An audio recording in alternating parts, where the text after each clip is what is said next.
rencontre État-secteur privé lundi à Abidjan, PH, le délai du paiement des créances de l'État, la sécurité juridique et judiciaire, la lutte contre la corruption et le renforcement de la bonne gouvernance, la lutte contre la fraude, la contrefaçon, la contrebande et la concurrence déloyale, la compétitivité du système fiscal et douanier, etc., ont été les points clés d'échange entre l'État ivoirien et le secteur privé, lors d'une rencontre, le lundi 25 octobre 2021.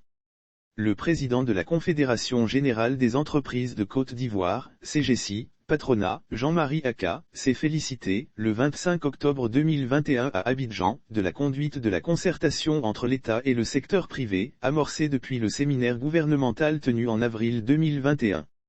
À travers cette séance de travail, de ce jour présidée par le Premier ministre, nous sommes engagés dans un processus qui convient parfaitement au secteur privé et qui nous permet d'être totalement confiants. À l'issue de ce processus, un certain nombre de décisions, de points d'arbitrage seront clairement traités. Nous nous félicitons de la conduite du processus par le chef du gouvernement, a déclaré Jean-Marie Aka.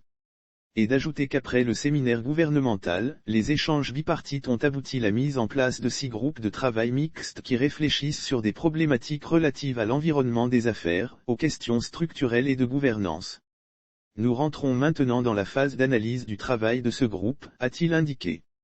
Pour sa part, le Premier ministre Patrick Achi a salué la participation active aux travaux des dirigeants des organisations patronales du secteur privé, et les a remerciés pour les discussions franches et ouvertes qu'ils ont pu avoir lors des différentes réunions des groupes de travail. Le chef du gouvernement a réitéré que l'ambition du président de la République Alassane Ouattara est de faire du secteur privé une priorité nationale.